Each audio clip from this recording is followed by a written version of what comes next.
Wassalatu wassalamu ala Rasulillah Sayyidina Maulana Muhammad bin Abdullah wa ala alihi wa sahbihi wa wala. Asamin anhu anna Rasulullah sallallahu alaihi wasallam qala yauma Khaybar la'utiyanna hadhihi rayah rajulan yuhibbullaha wa rasulahu yaftahu Allahu ala yadayhi. Qala Umar radhiyallahu anhu ma ahbabtul imara illa yauma idin fatasawartu lahu raja'a an ud'alaha. Fada'a Rasulullah sallallahu alaihi wasallam Ali bin Abi Thalib radhiyallahu anhu fa'atahu iyyaha. Faqala imshi wa la taltafit hatta yaftaha Allah 'alaika. Fasara Aliyun syai'an thumma waqafa wa lam yaltafit fasarakha ya Rasulullah ala madza uqatilun nas. Qala qatilhum hatta yashhadu an la ilaha illallah wa anna Muhammadan Rasulullah. Fa idza fa'alu dhalika faqad mana'u minka dima'ahum wa amwalahum illa bihaqqiha. Wa hisabuhum 'ala Allah. Rawahu Muslim. Qauluhu fatasawartu huwa bisin al-muhmalah ay wasabtu muttali'an ila akhir mutatalli'an. Rasulullah SAW berkata yauma Khaybar, di hari perang Khaybar, la'utiyanna hadhihi rayah, bakal aku akan berikan ini bendera, rajulan kepada seorang lelaki, yuhibbullaha wa rasulah, yang ia cinta kepada Allah dan Rasulullah. Malah ada riwayat wa yuhibbuhullahu wa rasul, dan Allah cinta kepada dia, juga Rasulullah cinta kepada dia. Yaftahullah ala yadeh, Allah akan memberikan kemenangan. Ala yadeh, atas kedua tangannya, artinya Allah akan membantu sehingga menang. Nah ini sekali lagi, kalau bahasa Arab begini kan, kalau ente perhatikan bahasa Indonesia, Allah membuka di atas kedua tangannya. Oh boy. Nah itu harus mengartikannya hadits dan juga mengartikan Al-Quran dengan bahasa Arab, bukan bahasa terjemahan. Aku akan berikan tampuk kepemimpinan ini, bendera maksudnya, tampuk kepemimpinan ini kepada seseorang yang cinta Allah dan Rasulnya, dan dia akan dibantu oleh Allah sehingga menang dalam peperangan nantinya. Fada'a Rasulullah SAW Ali bin Abi Thalib, maka Rasulullah faqala Umar, maka Sayyidina Umar bin Khattab radhiyallahu anhu berkata, ma ahbabtul imarata illa yauma idin, aku tidak senang atau berharap untuk menjadi pemimpin kecuali hari itu. Wah, ini berarti hari istimewa. Ini kalau aku diangkat, ini yang paling aku harapkan. Kenapa? Udah disaksikan oleh Nabi, yuhibbullaha wa rasulah, orang itu cinta kepada Allah dan Rasulullah. Allahu Akbar.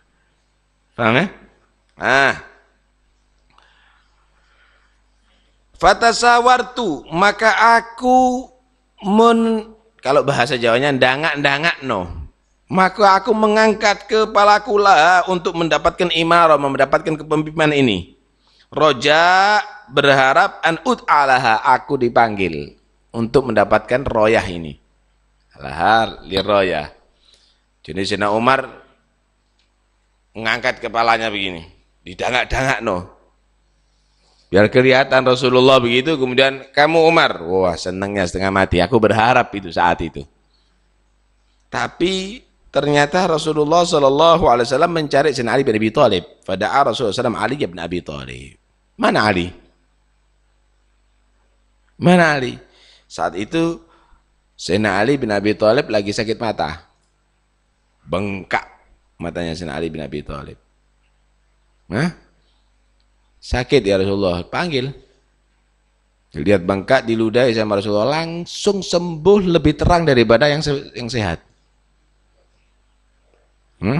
Mujizat Nabi. Kalau ente ludahi infeksi itu. Sallallahu alaihi wasallam. Fa'atahu iyah, maka Rasulullah memberikan kepada Sayyidina Ali bin Thalib itu iyah, si bendera, diangkat jadi pemimpin panglima perang. Kemudian Nabi menyatakan imshi wala taltafit hatta yaftahullah alaik, berangkat, berjalanlah wahai Ali, jangan oleh hatta yaftahullah alaik, sehingga Allah memberikan kemenangan kepada kamu. Langsung berangkat ya, jangan pakai noleh lagi, langsung berangkat. Fasara Aliyun syai'an, Sayyidina Ali sudah berangkat. Berangkat enggak jauh, ada yang perlu ditanyakan sama Nabi, enggak noleh Sayyidina Ali. Karena Nabi menyatakan wala taltafit, jangan noleh. Sayyidina Ali tidak noleh. Kemudian Sayyidina Ali tanya, summa waqafa, kemudian Sayyidina Ali berdiam, berhenti, walam yaltafit, dan tidak noleh, karena pesannya Nabi nggak boleh noleh. Fasarakha, maka Sayyidina Ali dari kejauhan mengangkat suaranya, ya Rasulullah, ala madza uqatilun nas, atas dasar apa ya Rasul saya memerangi mereka sekarang ini? Maka Nabi menyatakan, qatilhum, perangi mereka, hatta yashhadu an la ilaha illallah wa anna Muhammadar Rasulullah, sampai dia menyatakan tiada Tuhan selain Allah dan Muhammad Rasulullah. Fa idza fa'alu dzalik, kalau mereka mengerjakan itu, faqad mana'u minka, benar-benar telah mereka itu mencegah dari kamu dima'ahum, darah-darah mereka, enggak boleh dibunuh. Wa amwalahum, dan harta-harta mereka enggak boleh dirampas jadikan ghanimah, illa bihaqqiha, kecuali dengan haknya. Darah mereka boleh diteteskan kalau bihaqqiha. Contohnya disunat. Contohnya kalau mencuri dipotong tangannya. Contohnya kalau membunuh dikisos, dibunuh. Illa bihaqqiha. Harta mereka enggak boleh diambil illa bihaqqiha. Contohnya kalau dia enggak mengeluarkan zakat diambil. Wa hisabuhum 'ala Allah, yang penting tegakkan hukum, ambil harta mereka untuk zakatnya mereka, kewajiban mereka, ambil, laksanakan hukum, dipotong tangannya kalau dia mencuri, tapi itu tentunya orang-orang tertentu yang sudah diatur dalam Islam. Wa hisabuhum 'ala Allah, nggak boleh divonis ini masuk neraka, tapi hisabnya mereka diserahkan kepada Allah. Hadis ini menerangkan beberapa hal. Subhanallah.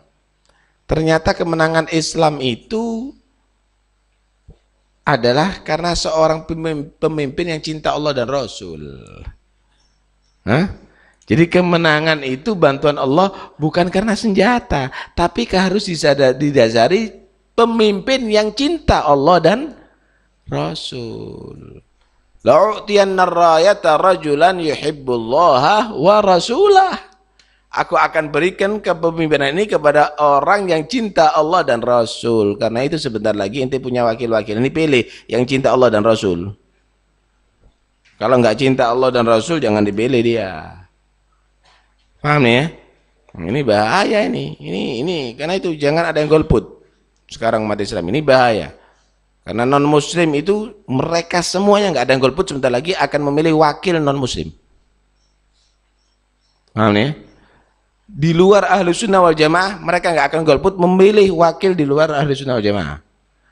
Kalau ente menjadi muslim ahli sunnah wal jamaah tidak memilih, berarti dewan-dewan ini akan penuh dengan non-muslim dan orang luar ahli sunnah wal jamaah. Karena itu jangan milih kecuali muslim yang ahli sunnah wal jamaah dan berakhlakul karimah. Nah, siapa-siapanya anak nggak ngerti, istihad lah ini.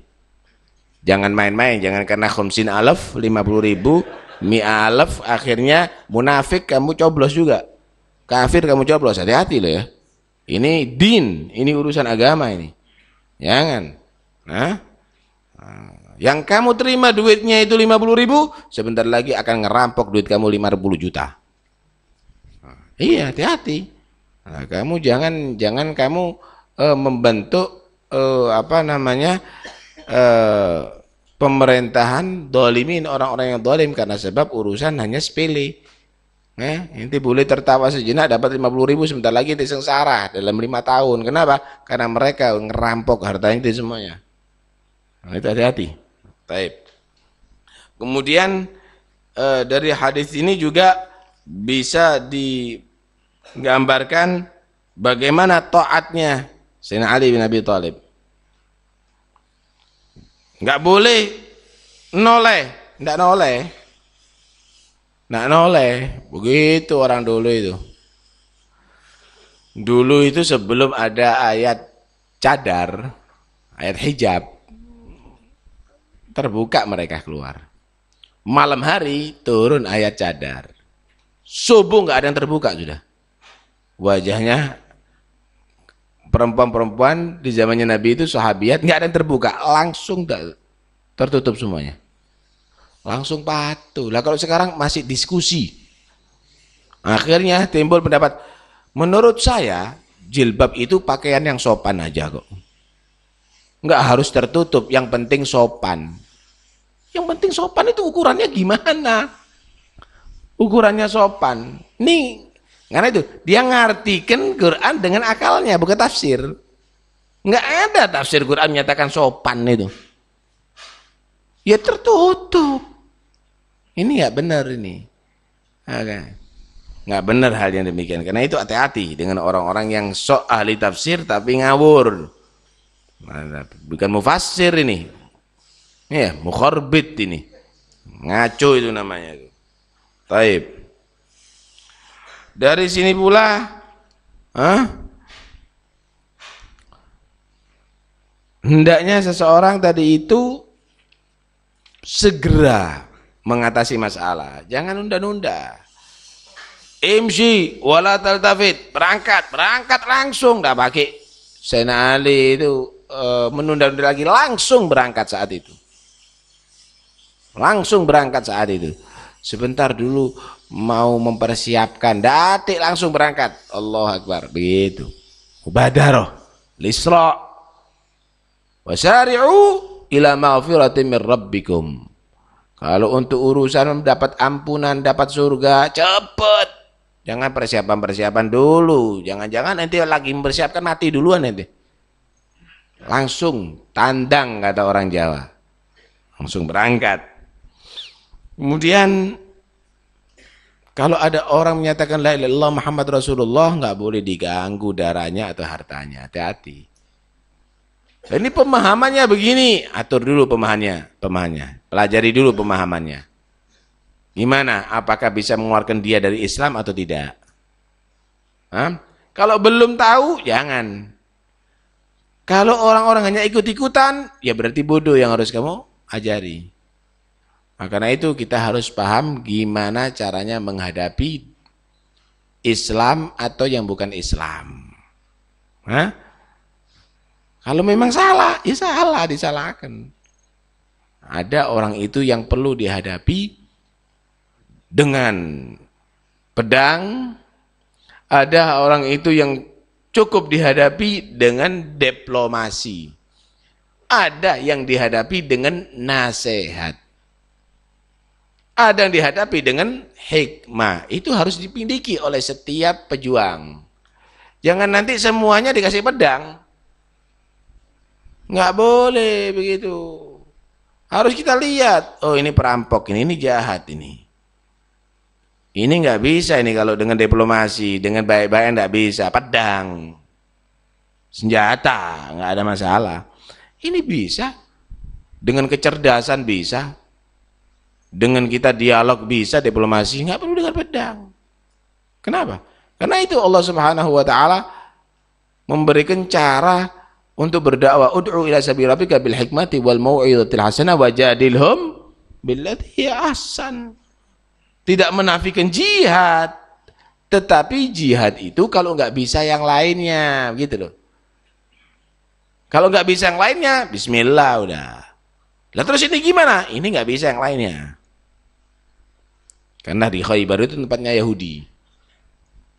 Karena itu diperangi. Tapi itu pun nggak langsung perang. Mereka diajak dulu. Ayo, kita menyatakan di ada Tuhan la ilaha illallah Muhammad Rasulullah. Ayo. Diajak. Tetap kalah, tetap tidak bisa, tetap nggak mampu. Allahu Akbar. Begitu maksudnya. Nah, karena itu kita harus paham bahwa proses jihad dengan senjata itu adalah solusi terakhir. Bukan solusi pertama. Nah, kita kan nggak langsung aja kita gobrak tapi nggak sholat gitu loh. Gobrak tapi nggak puasa. Nah, itu nggak benar, ya.